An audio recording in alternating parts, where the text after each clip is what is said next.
Welcome. Yeah. Thank So, you. one more hand, I think.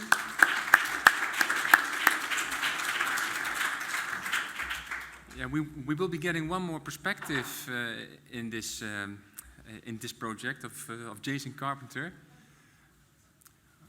and Jason will be talking about how weather, water, and ice and climate information is actually used in informing decision. Yes, sir. Your presentation is up, so I would say I'll go for it. Great, thank you very much. Yeah, so my name is Jason Carpenter, and I'm sort of building on what Nat and Geeta were saying. I'm actually going to be presenting the results from the surveys done in Iqaluit, Nunavut. Okay.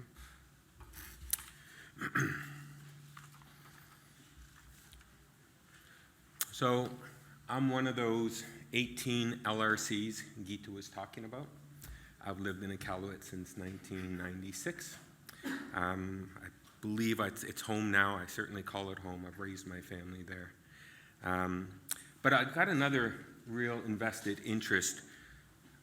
Oh, I've got to turn the slide, don't I? Sorry. It is the green button. Yes, sir. And then this one points. Okay. Oh, where do I point? I think it's around. Whoa, it went back. Okay. Just a bit about me, just to give context why I'm involved. Again, lived in Iqaluit since 1996, called it home. But I'm also the director. I coordinate, I lead the Nunavut Arctic College's environmental technology program in Iqaluit, Nunavut. And I've been doing that for 20 years. So I've literally made thousands of travel decisions for hundreds and hundreds of students, plus my friends and my family. So this program, this project, when I heard about it, was really interesting to me. So why do I think Iqaluit's an interesting place to have this project? It's a rather unique community in Nunavut. It's the capital of Nunavut. Its population is closing in on 8,000 people. It's got some really unique demographics. Just a little over half of the population is Inuit. The rest are from out of the territory, people that have moved there for jobs and opportunities. High average family income, high level of post-secondary graduates.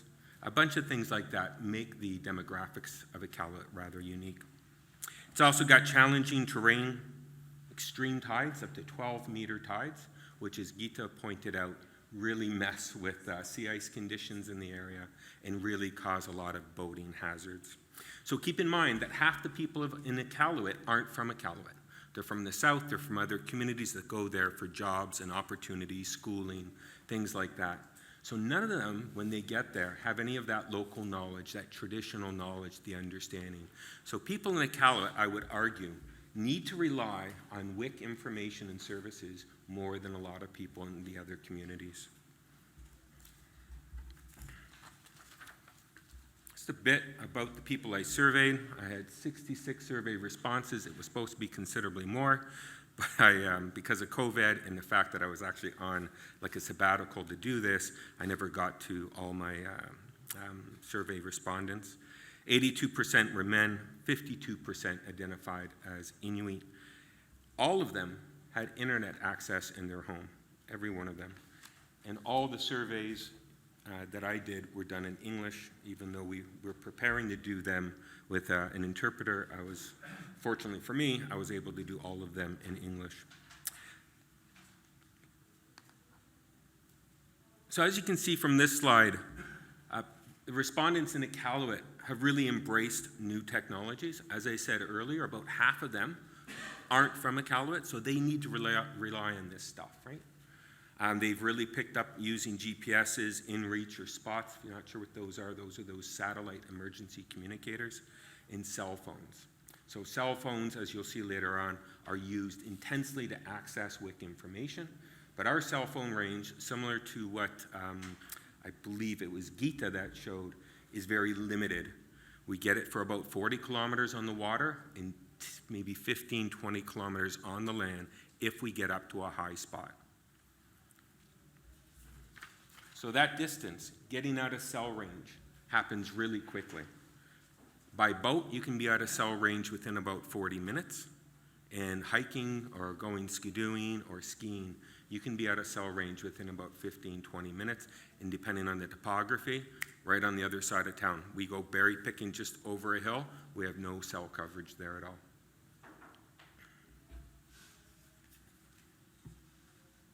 We also asked respondents how they travel. And as you can see from this slide, snowmobile, boating, and on foot are the dominant ways that they get out in the land. ATVs are popular in Iqaluit, but you don't go too far. The local topography doesn't really allow it. But I'm going to focus on snowmobiles and boats for two specific reasons. Well, one big specific reason. It's inherently more risky. Because within a very short period of time of snowmobiling out of Iqaluit or boating, you're out of cell range and you're more than a day's walk back to town. So there's more risk involved when you go out ski-dooing and boating, and you need to plan better, and you need to make smarter and more informed travel decisions. This map shows where people travel. I could talk for the rest of my talk about the patterns here and why. Two big things I want you to get from this, though, is the distances traveled. The grids are 50 by 50 miles. The concentric rings are 100 miles. People travel far. They're out of cell phone range, and they're a long walk back if they break down. The other thing I want to just quickly highlight this, I think these are great maps. I think they're really interesting. I think they can help service providers because they show you where people travel and maybe where to put devices and where to highlight. The interesting thing about these maps is sort of Gitu was trying to highlight, you can't make these maps in the South. You have to get into communities, build relationships, talk to people, earn their trust, and get them to sort of give you this information. So they're really unique maps, and they can only be built in communities after relationships, as Gitu was talking about, are formed. When respondents travel, I'm falling behind here, so all the time, right? They're traveling all the time. If they're not boating, they're skidooing. If they're not skidooing, they're boating. We ask respondents why they travel. Basically, all the groupings that they selected most, except for one, which I'll get to in a sec, all had to do with harvesting, every one of them. They were talking about fishing and hunting and food gathering. But the number one selection that I didn't put up here, I must be wondering why wouldn't he put the number one? Because it wasn't a driving reason why they traveled, but it was always a part of why they traveled. And that was for fun, right? Respondents, people up there love to get out in the land. I love getting out in the land. It's always fun. But the driving factors for the majority of respondents were harvesting purposes. And I can't get into it because I'm running out of time, but if you're not aware of the linkages between especially Indigenous people of the North and the importance of going on the land and harvesting, I highly encourage you to read some articles on it. I think it's really important for people that are doing, making services and creating information for polar users to understand those users. And understanding the linkages between Inuit specifically, because I'm from Nunavut, and the land and harvesting and the importance of all that to their culture, I think is really important. I could be wrong, but I think it's really important for polar service providers to understand those things. So, a few slides on how, or the types of information the respondents use to actually make safe travel decisions. We're going to look at weather and water conditions that they look at to try to make safe travel conditions, and very similar to what Natalie and Gitu were presenting. Wind, speed, and direction, and visibilities, indicators related to visibility, really important. Wind, of course, problems for both boating and snowmobiling. Boating waves, average boat length in Iqaluit is 22 feet. You're talking small boats. Big bay. Winds really pick up and chop up the water really quickly. And of course, when snowmobiling, it becomes an issue of whiteout conditions, blowing snow, which messes with your visibility. And by the way, if anybody's interested, whiteout, flat light, I'm sure those who have spent time in either polar region know what I mean. That's really underemphasized, I think, in any sort of forecast. Nobody's figured out how to do flat light, and it's one of the most important that people really want sort of a forecast on. Waves, tides, Gita's talked about this too. Iqaluit's got extreme tides. Tides are bad, or make traveling by boat complex, but also skidooing on the sea ice. And as you saw in those travel maps, People skidoo on the sea ice a lot, and our tides make it very risky. And the same tides create the strong current areas. I got 2.5 here. I'm just kidding. In terms of important ice and other environmental conditions, regarding ice conditions that are important, these all relate to ice safety. So ice thickness, river and lake ice thickness, river overflow, which is something that can happen during high tides and creates a second layer of weak ice that you can break through. Location and size of the flow edge, leads, and polinias are also important. People that use the sea ice a lot know that how those things change indicate the overall safety of the ice around it. Top other environmental conditions, daylight hours. Of course, people like to be able to see where they're going. Trail conditions, something that obviously forecasters can't do, but important for travelers. It really determines how much time it's going to take you to move from one place to another and how much your skidoo is going to cost to repair. Moon stages have everything to do with the tides, currents, all that stuff. Sorry, I'm going to start fast forwarding here.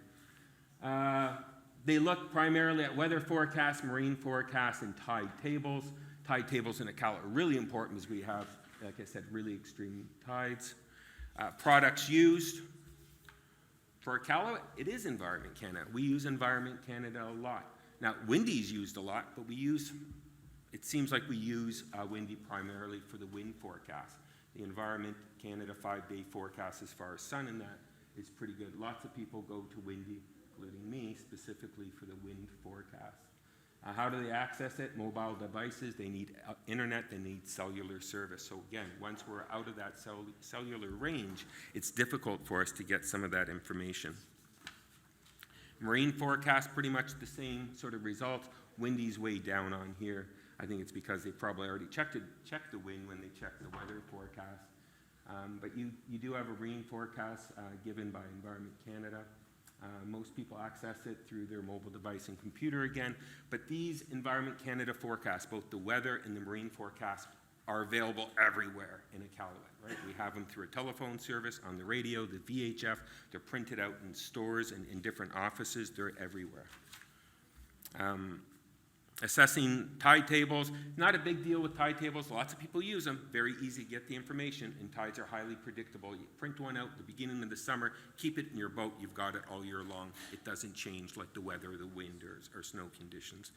Ice charts and services and satellite images are poorly used for, I think, reasons that have already been mentioned. Just difficult to read, heavy to sort of get access to, heavy data, things like that.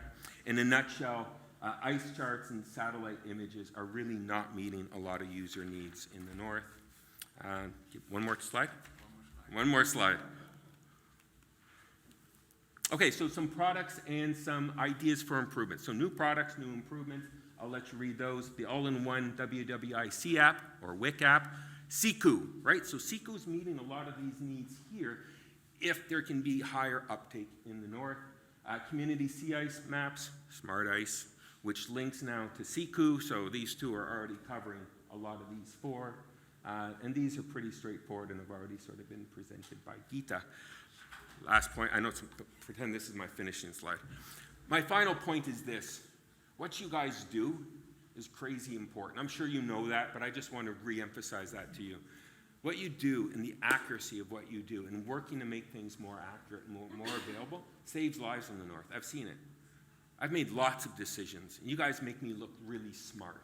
There's no way I would have got these decisions right if you guys weren't doing your job. So I encourage you, keep working harder, keep doing what you're doing, keep improving accuracy, keep saving lives. Thank you. Thank you so much. I appreciate that. That's a very strong message, and see, it is appreciated.